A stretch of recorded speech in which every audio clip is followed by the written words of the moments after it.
Wabarakatuh. Alhamdulillah, pada kesempatan kali ini kita kembali bertemu, kita kembali berkumpul. Mari sama-sama kita lanjutkan pembelajaran kita sebelumnya.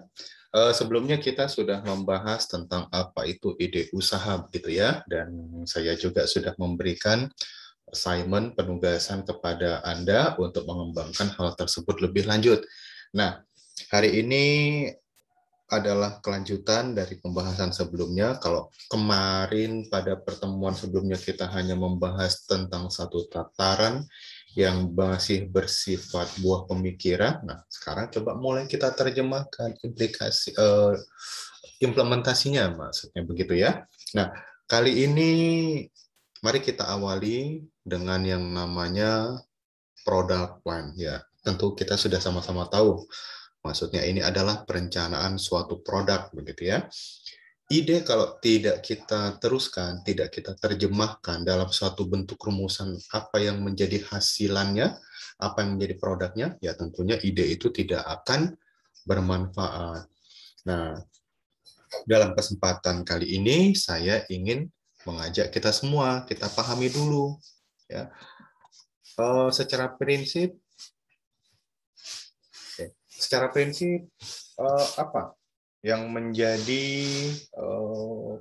perencanaan produk, seperti apa alurnya, gitu ya. Nah, di sini saya menggambarkan yang namanya alur daripada perencanaan produk itu. Kalau kemarin kita sudah kembangkan ide, nah ya kita berawal dari situ. Kemudian coba kita buatkan satu desainnya, coba kita buatkan rancangannya, produk kita itu seperti apa, kita buat rancangannya.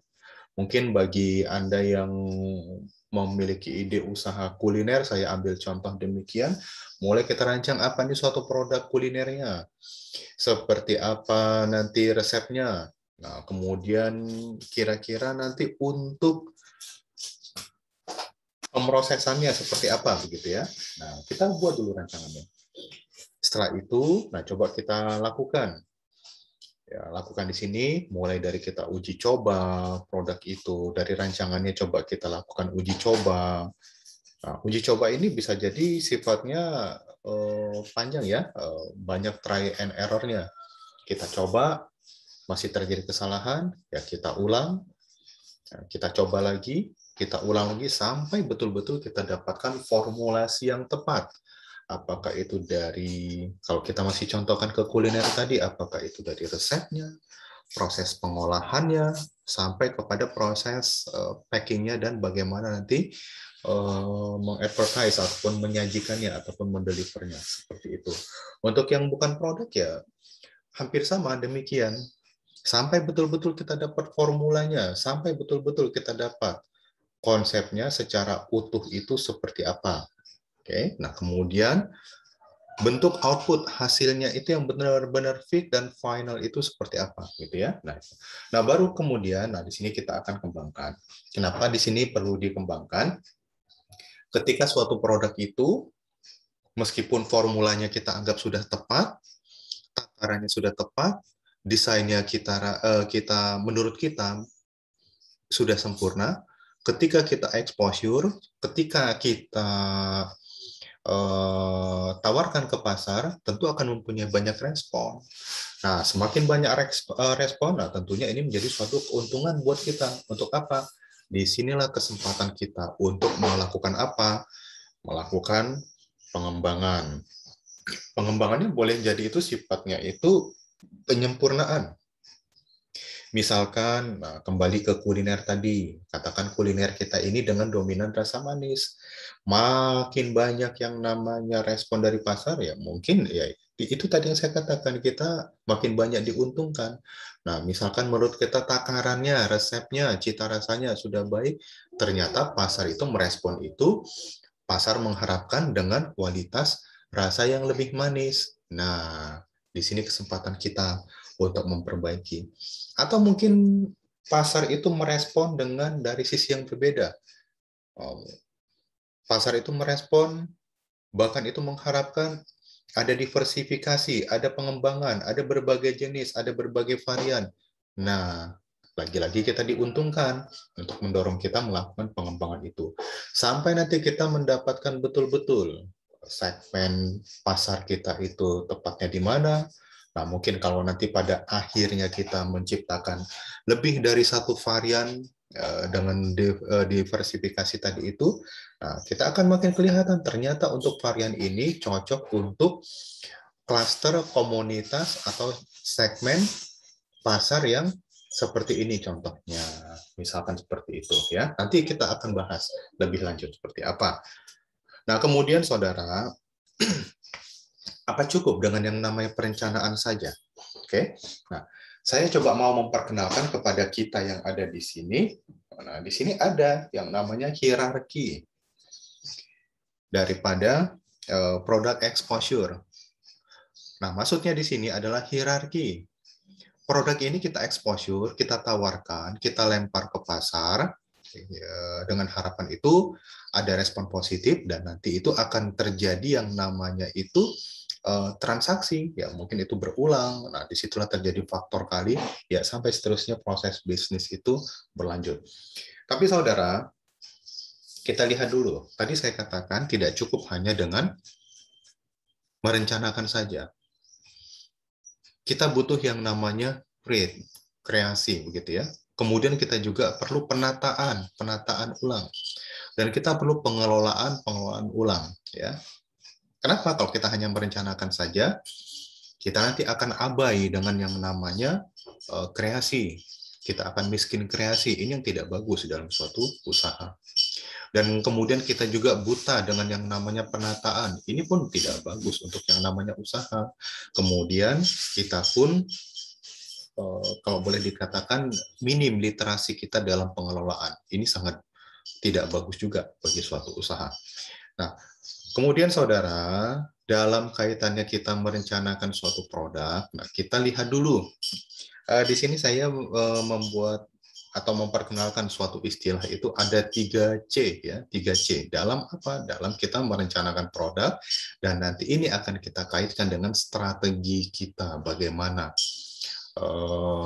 memperkenalkan dan kita melakukan penetrasi ke pasar gitu ya. Pertama, C pertama di sini saya berikan entitasnya itu adalah company. Nah, ya betul, company itu adalah perusahaan.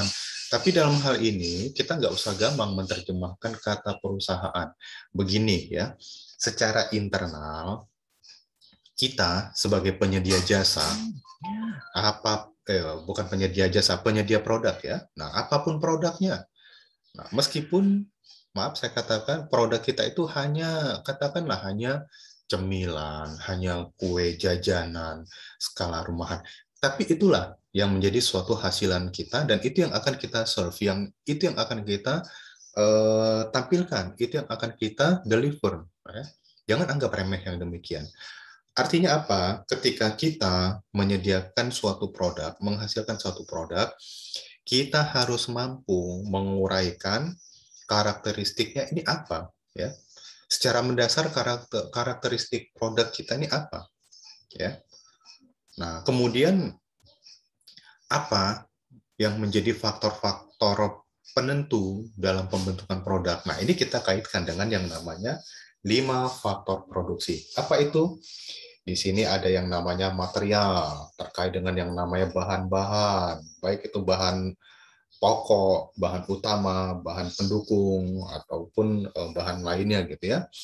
Ada di sini machinery. Nah, ini terkait dengan peralatan, instrumen, pokoknya apapun itu yang kita gunakan dalam kaitannya memproduksi ataupun memproses produk kita sampai jadi ya, itulah disebut namanya machinery. Ini langsung kepada tools-nya, apa yang menjadi perangkatnya, apa peralatan yang kita gunakan gitu kan. Meskipun kita hanya menggunakan perangkat sederhana, katakanlah bagi kamu yang di kuliner tadi kita lihat ya, kita menggunakan blender, kita menggunakan rice cooker, ya itu termasuklah itu machinery secara sederhana. Kemudian di sini ada man, maksudnya di sini adalah tenaga manusianya. Siapa yang mengelola ini? Siapa yang memproduksi? Nah, siapa yang menjadi brainware-nya? Siapa yang menjadi pangkal otaknya untuk membuatkan suatu rumusan perencanaan produk ini? Nah, baru berikutnya money. Money ini kaitannya dengan yang namanya ketersediaan modal, dana terutama di sini ya. Nah, di sini. Nah, baru berikutnya adalah metode ya. Metode ini adalah cara, kemudian juga upaya ataupun yang namanya rumusan.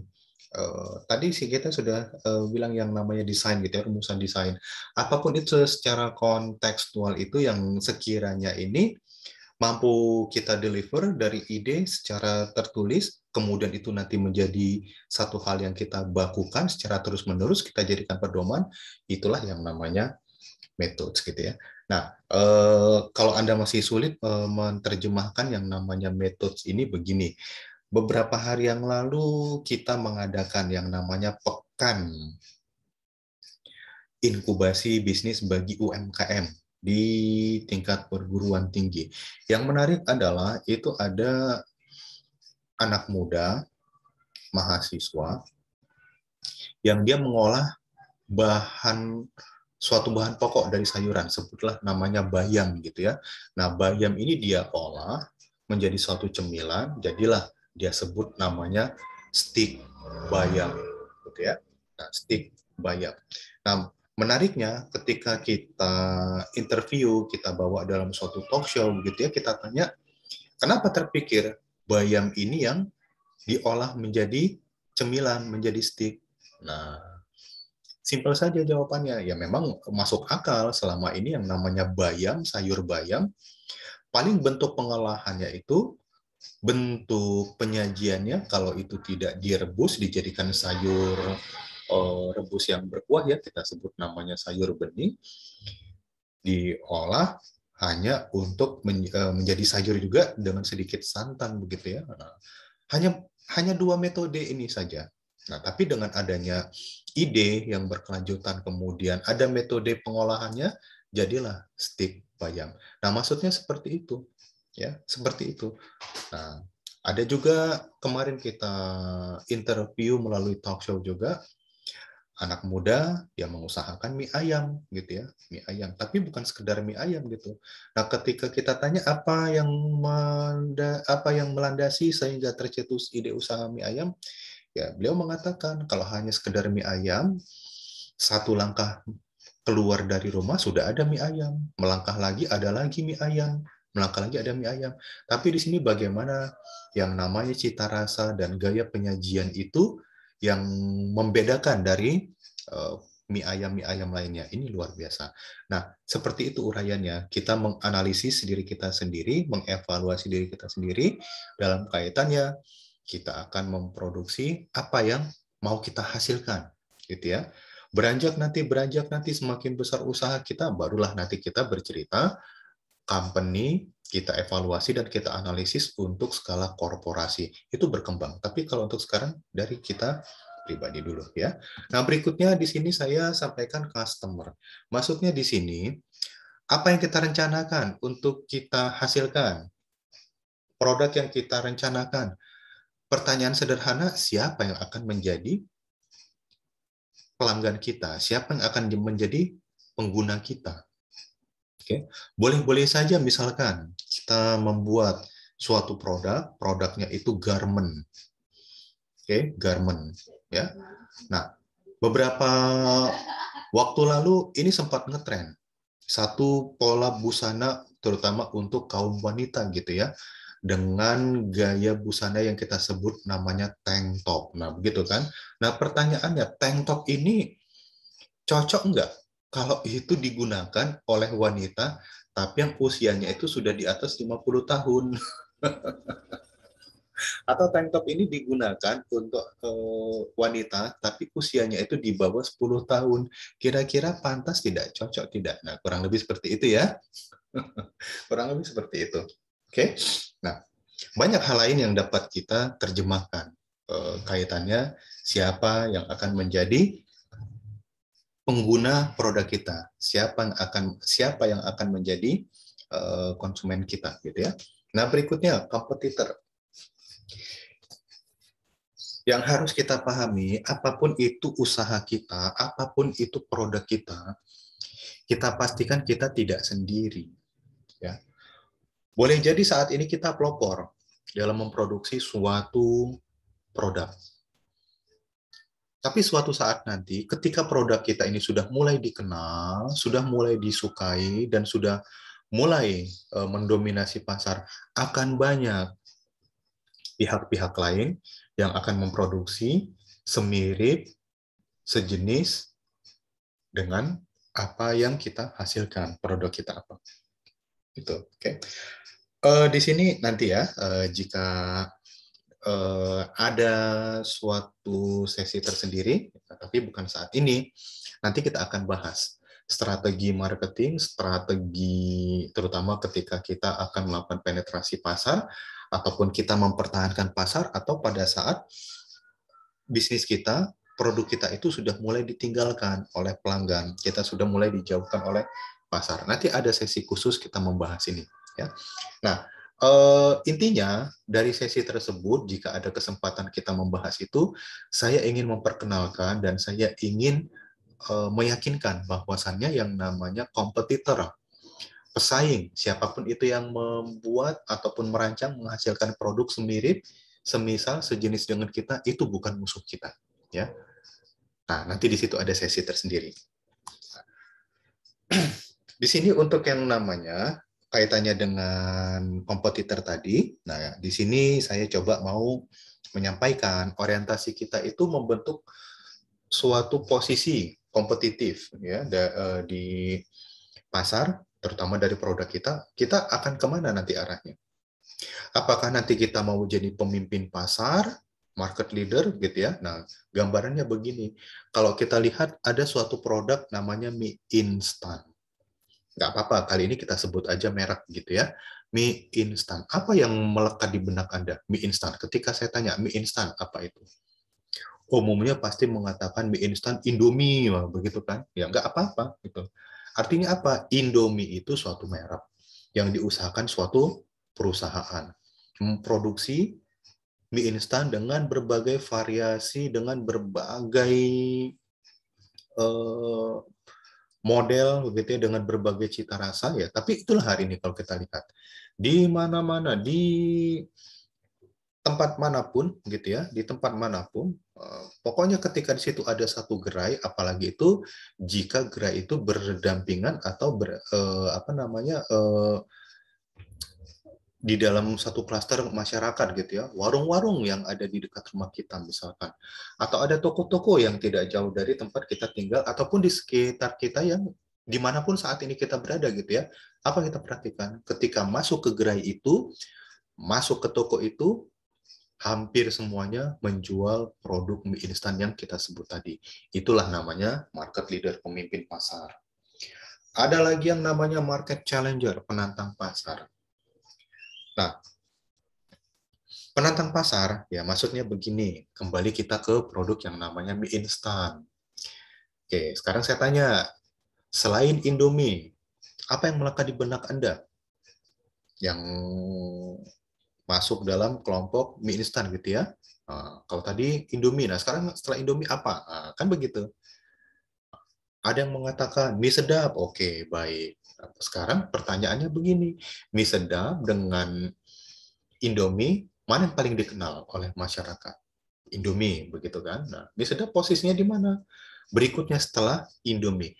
Artinya posisi dari mie sedap inilah itu yang kita terjemahkan sebagai penantang pasar atau market challenger. Artinya, jika penanganan pengelolaan ataupun maintain pasar dari perusahaan yang menghasilkan Indomie ini tidak cermat, ya mungkin posisi market leader-nya itu akan tersalip, akan tergantikan dengan siapa? Siapa yang menjadi challenger berikutnya. Nah, boleh jadi mie sedap ataupun yang lainnya. Nah, begitu. Kemudian ada lagi yang namanya pengikut pasar. Kita sebut namanya market follower. Ya. Kalau boleh kita katakan ibaratnya ngikut-ngikut kan begitu ya. Ya tidak apa-apa, dalam bisnis ini tidak ada yang salah kaitannya ini gitu ya. Saya mencontohkan, nah kembali lagi ke mie instan gitu ya, ke mie instan gitu. Nah, setelah tadi Indomie kita terjemahkan sebagai pemimpin pasar, boleh jadi demikian. Ada lagi yang namanya mie sedap. Nah, itu kita terjemahkan sebagai apa nih? Penantang pasar, market challenger. Apalagi setelah mie sedap? Apalagi setelah mie sedap? Sampai pada titik kita, nah disinilah batas kita mengenal yang namanya mie sedap itu yang disediakan oleh pihak manapun dengan nama apapun gitu ya. Nah, hari ini mungkin kita lihat setelah mie sedap jauh di bawah mie sedap yang dikenal orang. Kalau dulu itu ada namanya, nggak, saya kurang paham apakah itu masih ada gitu ya. Ada namanya Alhami. Kemudian ada lagi mie instan, selera rakyat. Ada lagi. Nah, sekarang ada lagi namanya Daai Mie. Begitu-begitu ya. Nah, artinya apa? Nah, semakin kecil pemahaman orang, kemudian daya serap pasar terhadap suatu produk yang seperti kita contohkan tadi, itulah namanya market follower, pengikut. Nah, kaitannya ketika kita memproduksi suatu produk, oke? Nah, tentunya kita akan memulai dari skala kecil dulu, begitu ya. Nah, nggak apa-apa jika kita posisikan saat ini kita sebagai follower, gitu. Ya, tidak apa-apa, tidak ada yang salah, gitu ya. Nah, kenapa segala sesuatu itu dimulai dari yang kecil, beranjak nanti meningkat, tinggal bagaimana nanti kapasitas kita, capabilities kita, ketekunan kita, keseriusan kita mengelola produk yang kita hasilkan ini. Ya. Untuk mencapai puncak posisi yang namanya market leader ini ya bukan sekonyong-konyong begitu ya. Ada proses, ada waktu, ada tahap, dan juga ada upaya. Nah, itu. Oke, saudara, berikutnya kita lihat ya. Setelah tadi kita mendiskusikan apa itu yang namanya company, secara internal kita analisis gitu ya, kemudian customer-nya seperti apa, kompetitor seperti apa. Nah, ini yang penting ya. Oh ya, setiap apa yang saya tampilkan, nah di sini saya memperlihatkan ada question mark atau tanda tanya. Maksudnya begini, ini sebagai bahan latihan kita saja nanti setelah kita uraikan tadi ya. Contoh misalkan tadi di sini kita uraikan gitu ya. Nah, seperti apa karakteristiknya? Sambil latihan Anda nanti boleh langsung berkreasi. Oh, saya punya ide produk seperti ini. Nah, nanti kira-kira material yang menjadi bahan, apakah itu bahan pokok atau supporting, nah seperti apa nantinya gitu ya. Kemudian nanti equipment yang kita gunakan itu apa saja, nah kemudian siapa nanti yang melaksanakan atau mengerjakan, nah kemudian juga dukungan finansialnya seperti apa, dan caranya kita meramu, mengemas, dan lain sebagainya itu seperti apa. Nggak apa-apa, sambil jalan kita latihan seperti ini ya. Nah, seterusnya demikian ya. Nah, begitu juga. Nah, sekarang coba kita rumuskan apa yang menjadi standar baku yang mendasar.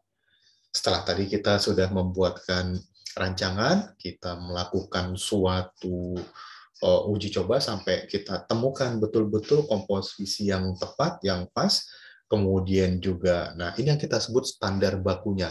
Sampai nanti kita mengembangkan, minim-minim kita kembangkan di tahap awal, kita menjawab seperti apa respon pasar, seperti apa harapan dari masyarakat atau pelanggan gitu ya.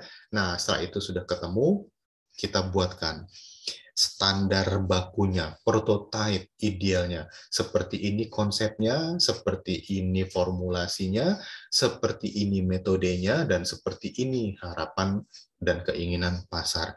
Ini yang kita jadikan standar baku kita di awal dulu, sehingga apa? Selanjutnya nanti pasar akan mengenal identitas kita ya seperti ini, gitu ya. Nah, ambil contoh misalkan, nah ini kita ambil contoh yang gampang-gampang aja ya. Kita ambil contoh masih dari kuliner juga. Kita tahu ada suatu produk bakery dan turunannya yang diperkenalkan oleh suatu grup usaha. Ada satu donat namanya, mereknya itu saya sebut aja ya, tidak apa-apa, namanya J. Koha. Tahu ya? Coba Anda ceritakan, Anda ungkapkan kira-kira ciri khasnya dari Jeko itu apa. Nah, seperti itu kan? Intinya apa yang Anda ceritakan, apa yang Anda alami, Jeko seperti apa, ya itulah identitas ataupun identity produk yang diperkenalkan oleh pemegang merek dari Jeko itu tadi. Ya, nah seperti itu. Ya, nah berikutnya dalam kaitannya kita merancang ataupun kita membuatkan suatu perencanaan produk. Setelah tadi kita bercerita 3C, kemudian kita rumuskan yang namanya identitas, identity. Nah, berikutnya begini. Secara perlahan mulai kita pikirkan. Nah, di sini ada 4 action yang coba saya deliver ke saudara. Mudah-mudahan. Nah, lagi-lagi di sini jika Anda mendapatkan tanda tanya question mark, jangan didiamkan. Nah, langsung coba kita latihan. Nah, pertama coba kita rencanakan dulu yang menjadi segmen kita itu nanti dari kalangan apa, dari golongan mana gitu ya. Nah, caranya pertama ada tiga aspek yang akan kita amati secara demografi. Produk kita ini nanti mau dipasarkan atau mau ditawarkan itu untuk suatu wilayah dengan dengan demografi yang seperti apa kan gitu ya. Apakah mau kita sebutkanlah di sini hanya untuk kalangan menengah ke atas. Nah, seperti itu kan? Atau kalangan menengah ke bawah gitu ya.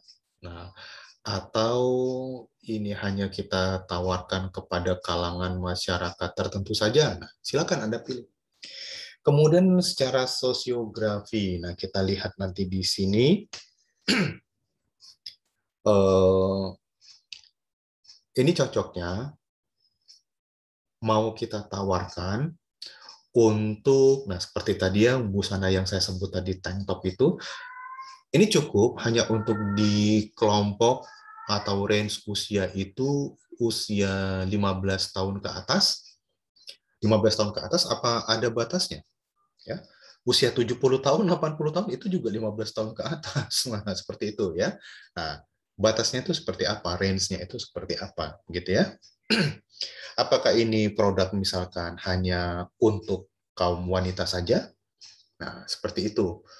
Nah, seperti pernah saya contohkan itu, kalau misalkan kita kembali ke kuliner gitu ya, rumah makan Padang. Kita tahu rumah makan Padang itu cita rasanya begitu kuat dengan aroma rempah, santan, dan sambal, gitu kan? Bagaimana ketika itu kita tawarkan kepada suatu masyarakat, klaster sosiografinya itu seperti halnya sebutlah orang-orang Jawa di daerah Solo dan Jogja. Yang umumnya mereka itu lebih dominan menyukai rasa yang sedikit manis. Nah, kan begitu kan? Kemudian santan juga itu tidak dengan konsep santan yang kental seperti orang-orang Minang sajikan gitu ya.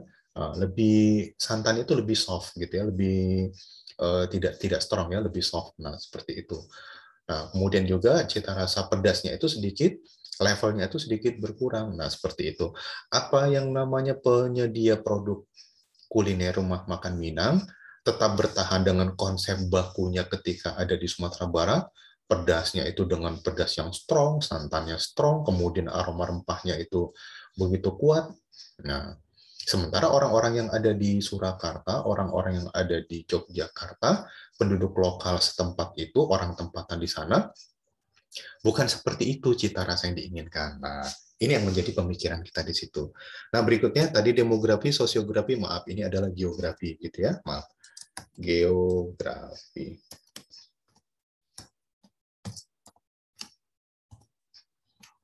Ya, geografis ya. Secara geografi ya.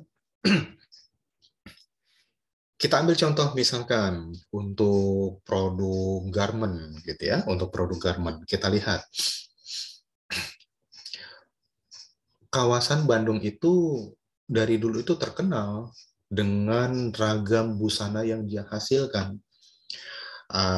Banyak ya saya sendiri juga agak sulit menerjemahkannya ini secara parsial, ini agak sulit gitu ya. Nah, tapi coba misalkan ada satu jaket yang sekiranya itu memang digunakan ini sebagai lifestyle gitu ya, suatu jaket gitu. Kita lihat misalkan orang-orang di Eropa menggunakan jaket mantel buatan Bandung gitu ya. Ketika mantel jaket yang dibuatkan oleh produsen yang ada di Bandung digunakan oleh masyarakat di Eropa, tepat, cocok. Kenapa? Iklim di Eropa itu berbeda dengan kita di Asia Tenggara. Umumnya di sana iklim itu udara lebih dingin dibandingkan dengan kita yang ada di daerah tropis. Kalaupun ada musim panas di sana, musim panas di sana itu suhunya itu tidak sepanas atau tidak sekuat suhu panas yang ada di wilayah tropis, ya nggak begitu ya. Nah, apakah saudara kebayang misalkan produk yang dia buat, jaket mantel yang disediakan untuk masyarakat Eropa, dipakai sebagai gaya hidup lifestyle orang-orang yang ada di Jakarta. Siang bolong dia pakai jaket, pakai mantel, jalan-jalan keliling Jakarta. Kira-kira seperti apa? Anda yang mengalami seperti itu, kira-kira seperti apa? Coba. Kita hidup di Jakarta, di Jabodetabek, nggak pakai mantel, nggak pakai jaket, hanya menggunakan t-shirt saja, ya itu sudah panasnya itu sudah terasa menyengat gitu ya. Apalagi kalau kita pakai mantel, pakai jaket seperti halnya orang-orang yang ada di, katakanlah ada di Brussels, ada di London, ada di Praha misalkan begitu ya. Nah, kemudian kita lihat lagi, target kita nanti ini siapa? Ya. Target ini kita siapa? Apakah target ini kita tempatkan kepada sisi ekonomi saja? Pokoknya orang-orang yang berpenghasilan sekian juta ke atas atau di sekitaran itu. Nah, ini ya yang menjadi sasaran pembeli atau konsumen produk kita. Atau langsung kepada klaster yang lebih luas, people. Nah, langsung pada orang, nggak langsung pada komunitas manusianya, gitu ya. Nah, silakan, gitu ya. Kemudian kategori. Oke. Kategori. Nah, maksudnya kategori ini, ya coba ini kita misalkan begini, ya, misalkan begini, kategori. Saya ambil contoh misalkan dari kendaraan bermotor. Kita tentu tahu ya, ada kendaraan bermotor yang dibesut oleh Yamaha dengan nama merek itu Mio, gitu ya. Nah, pada awalnya sepeda motor Mio ini ditargetkan itu dengan segmen itu untuk kalangan wanita awalnya. Tapi apa yang terjadi? Berkembang ternyata kaum lelaki juga senang dengan produk sepeda motor seperti ini, sehingga muncullah variasi ini, variasi itu, gitu ya, model ini, model itu. Nah, artinya dari dulu sampai sekarang Mio ini tetap sepeda motor matic dengan kategori 4 tak, gitu ya. Nah, dia bukan kategori 2 tak. Dan sampai sekarang ya tetap kategorinya itu adalah 4 tak, gitu ya. 4 tak. Tidak ada yang namanya matic itu 2 tak, tapi dengan konsep matic itu tidak ada, gitu ya. Nah, seperti itu. Oke. Nah, kemudian merek. Anda sudah punya merek belum? Nah, ini kesempatan buat kita merancang yang namanya merek kita itu seperti apa. Mau kita beri nama apa, gitu ya. Ini bebas. Oke. Nah, berikutnya tadi ya, di awal makin banyak respon pasar untuk kita membuatkan suatu pengembangan. Nah, di sini kesempatan kita untuk membuatkan suatu unique selling point. Nah, itu yang menjadi diferensiasi bagi kita. Tadi seperti yang saya contohkan tadi, anak muda yang mengusahakan mie ayam gitu ya. Nah, di situ dia sudah membuatkan suatu diferensiasi dengan membuatkan satu formula resep secara khusus dengan bumbu-bumbu yang dia buat gaya dan seninya secara khusus gitu ya. Nah, seperti itu, unique selling point-nya. Anda kalau misalkan hanya membuat kue, kudapan, walaupun skala rumahan, itu nggak masalah. Tapi apa ini yang menjadi unique selling point-nya? Mungkin bukan dari resepnya, mungkin bukan dari rasanya. Boleh jadi dari bentuknya. Atau mungkin boleh jadi dari cara kita mengemas packingnya, atau boleh jadi dari kita memprosesnya seperti itu ya. Nah, kemudian, nah ini yang kadang-kala ini kita abaikan gitu ya, fakta. Nah, maksudnya fakta di sini, rumusan produk yang kita buat tadi, yang sudah kita bakukan, nah sudah kita buatkan diferensiasinya, unique selling point-nya itu. Nah, faktanya seperti apa? Masyarakat itu, nah jangan-jangan kita sudah coba exposure, kita sudah dapatkan respon pasar, ternyata itu respon fiktif. Nah, ini yang kita hindari. Artinya respon fiktif itu apa? Masyarakat berharap dengan hadirnya produk ini, maunya dengan cita rasa yang seperti ini kalau untuk kuliner, atau dengan gaya seperti ini. Itu informasi itu kita himpun sebanyak-banyaknya. Tapi ternyata setelah kita coba penuhi harapan, keinginan pasar yang demikian, ternyata respon minatnya itu hampir tidak ada. Nah, ini yang bahaya begitu ya. Nah, fakta itu juga demikian. Ketika misalkan kita sudah buatkan standar bakunya, kita sesuaikan dengan yang namanya harapan keinginan pasar, konsumen. Ketika kita launch produk itu, nah memang benar. Ternyata minat orang itu dengan yang seperti ini. Sekurang-kurangnya walaupun belum terjadi transaksi, sudah terjadi interaksi. Nah, ini yang menjadi suatu fakta yang perlu kita betul-betul kita rekam, kita catat. Ini yang kadang-kadang orang itu tidak sampai ke sini berpikirnya. Ya, mumpung kita diberikan kesempatan, kita masih muda, nah kita kembangkan kreasi kita betul-betul. Kita kembangkan segala daya upaya potensi yang ada di diri kita. Nah, ini pesan saya gitu ya. Kemudian ada faktor pendorong untuk terciptanya produk secara eksternal ataupun secara internal. Nah, secara eksternal, nah itu tadi sebenarnya sudah kita jabarkan. Bagaimana kita membentuk segmen, kita membentuk target, sampai bagaimana kita mendapatkan fakta ini, gitu ya. Sebelumnya itu sudah kita jelaskan. Nah, bagaimana secara internal, ya. Nah, kemudian secara internal gitu ya. Nah, secara internal, maaf ini uh, kelewat tadi. Nah, secara internal ya. Nah, tadi kita sudah bercerita tentang yang namanya faktor produksi 5M gitu ya. Nah, bagaimana itu dapat terkelola, bagaimana itu dapat terencana, dan bagaimana itu dapat mengelaborasikan semua potensi, semua faktor yang ada di dalamnya, jadi itu tidak sepetak-sepetak, tidak secara parsial. Nah, faktor 5M itu dapat terelaborasikan dengan baik, gitu ya. Nah, ini ya secara internal seperti itu kita saudara, gitu ya. Nah, kemudian setelah dari segmen sudah kita rencanakan, targetnya sudah kita rencanakan, kemudian kita juga sudah membuatkan yang namanya unique selling point gitu ya, sampai ke fakta, sampai dengan kita betul-betul kita kawal, kita maintain yang namanya faktor internal dan eksternal tadi. Nah, ya kan begini ya. Produk kita itu sudah kita terjemahkan seperti apa spesifikasinya. Jangan sampai kita menciptakan suatu produk, ya, tapi kita sendiri juga ya luput, kita nggak tahu spesifikasinya itu seperti apa gitu ya. Kemudian stylenya itu, gayanya itu seperti apa, gitu ya. Seperti apa gayanya? Ya itu tadi yang sudah saya sebutkan di unique selling point ya. Seperti apa cita rasanya, seperti apa bentuknya, bagaimana mengemasnya, bagaimana menyajikannya. Kemudian, nah karakternya ini seperti apa gitu ya.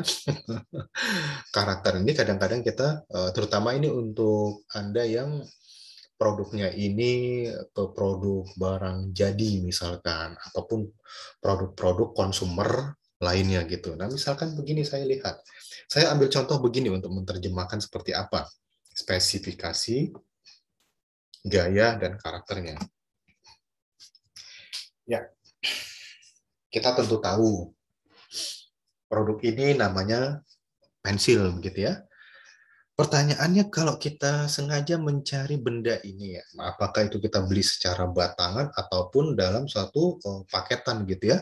Nah, satu batangan misalkan, nah ini seringnya kalau misalkan kita mau ujian, apalagi kita yang mau melamar kerja, ada suatu ujian tes psikologi, dibutuhkan pensil 2B begitu kan. Nah, kita pun buru-buru mencari benda itu. Berapa harganya? Kalau kita beli secara batangan di toko, di warung atau di mana tempat gitu ya, berapa? Paling harganya nggak lebih dari 5.000 satu batang. Tapi bagaimana jika pensil itu, nah perhatikan di sini, itu dikemas, disajikan dengan bentuk seperti ini. Ada karakter, ada hal-hal yang melekat di dalamnya, atau ada suatu hal yang membedakan. Nah, seperti ini.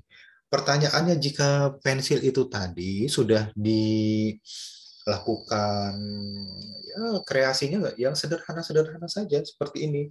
Nah, sehingga menjadi suatu unique selling point sendiri, menjadi diferensiasi sendiri. Kira-kira kalau sudah seperti ini bentuknya, apa mungkin dapat kita beli dengan harga 5.000? Ya, nah, nggak mungkin ya.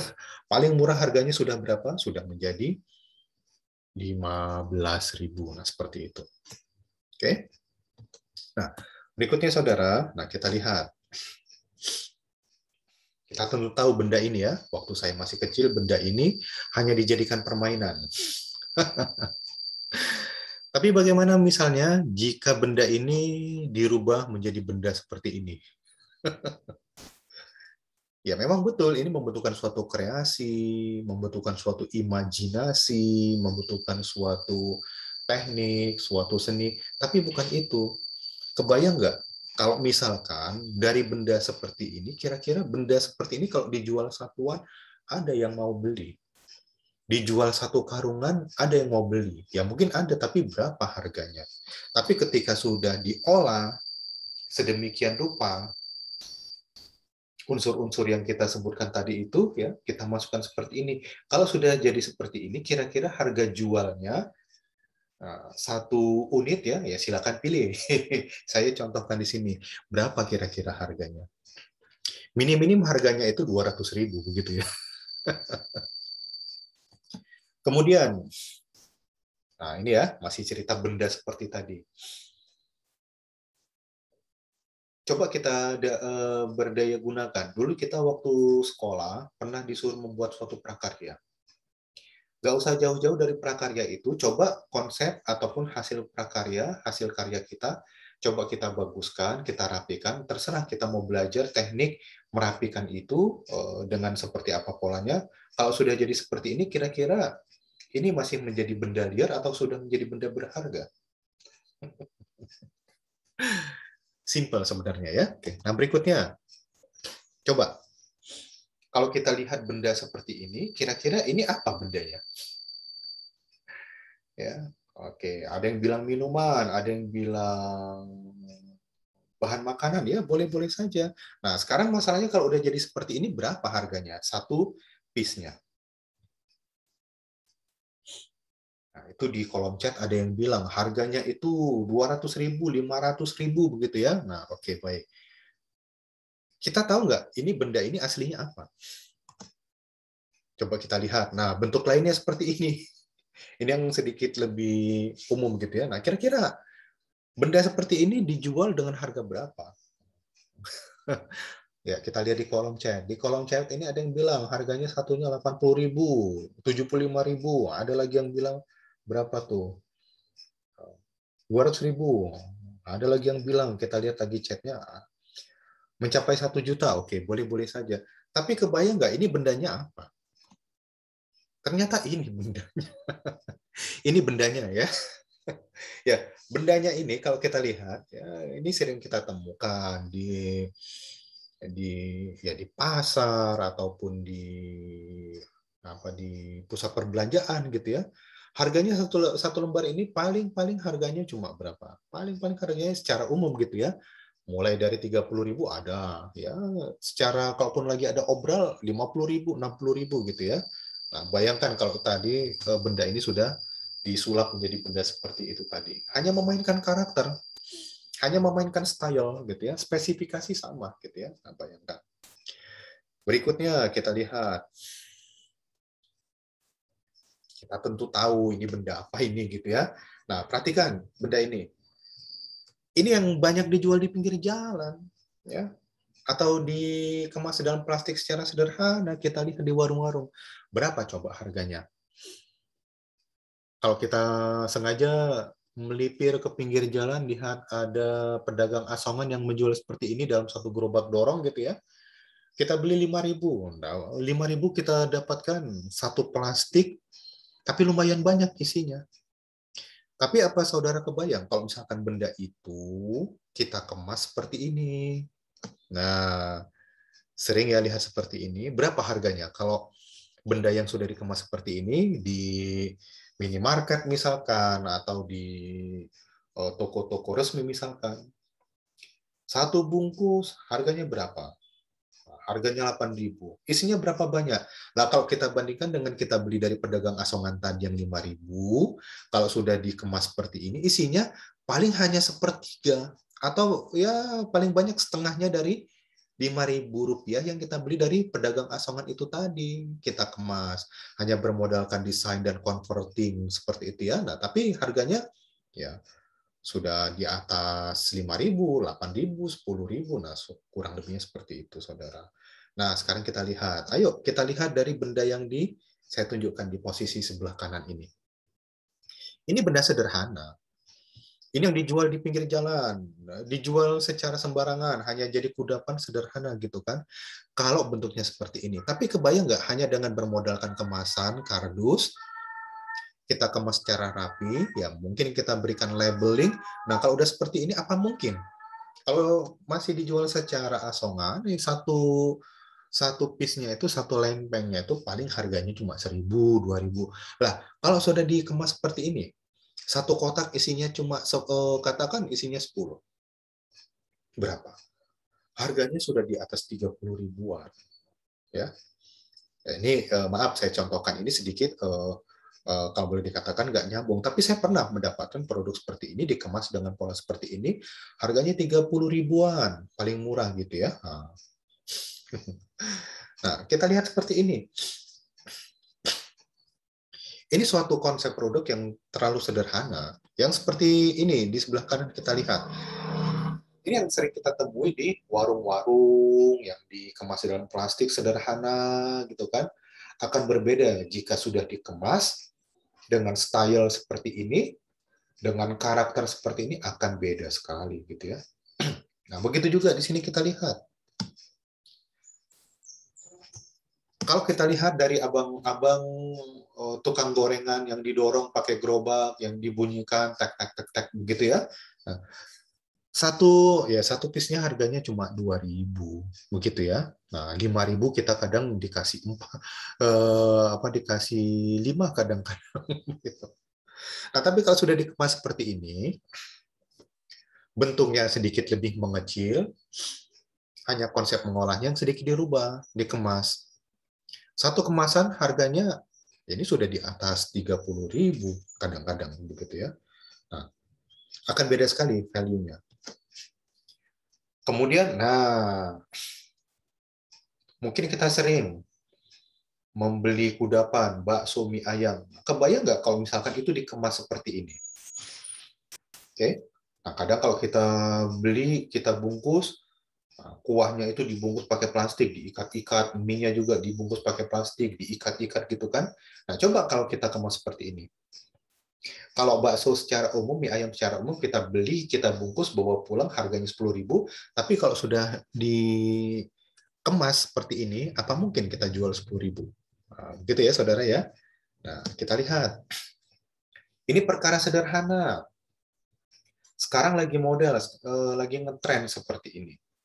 Ya, kalau kita beli benda seperti ini di warung-warung sembarangan yang sudah dikemas oleh suatu perusahaan tertentu gitu kan, satu bungkus harganya 10.000, 20.000. Tapi kalau sudah dikemas seperti ini, isi kemasannya, beratnya sama dengan yang kita beli di warung. Minim-minim harganya kalau sudah dibentuk seperti ini, harganya itu 50.000. Ya, kemarin saya baru beli gitu ya. Ya memang seperti itu. Nah, artinya apa? Dari contoh-contoh yang saya tampilkan ini, coba mari kita berpikir. Silakan kita membuat berkreasi produk semampu kita, sedapat kita, jangan malu walaupun itu masih dalam taraf yang sederhana. Tapi kita berpikir dari sederhana itu bagaimana kita naik kelas. Nah, gitu kan? Nah, beberapa tekniknya itu tadi sebenarnya simple, spesifikasinya kita jaga, stylenya coba kita perbaiki, nah kita ngikuti mode, ngikuti selera, kemudian karakter. Ya, karakternya ini kita lihat apa yang lagi tren saat ini. Mari coba kita buat seperti itu. Nah, ini yang satu ini yang banyak kita lupakan. Kita hanya bisa membuat produk, menjual produk, tapi kita tidak mampu membuat yang namanya copywriting. Ini penting. Kenapa? Banyak para pelaku usaha kecil terpaksa harus kandas di masa awal-awal. Karena apa? Mengabaikan yang namanya copywriting. Dengan adanya copywriting ini, sehingga kalau suatu waktu nanti ada pertanyaan yang beragam, ada komplain, ada respon yang sekiranya itu tidak menggembirakan, kita sudah tidak pusing lagi. Kenapa? Dengan adanya copywriting, sekurang-kurangnya kita memiliki standar FAQ. Apa itu FAQ? Frequent Asked Question. Ya. Jadi pertanyaan-pertanyaan yang atau mungkin komplain yang sering sekali kita temukan. Nah, begitu.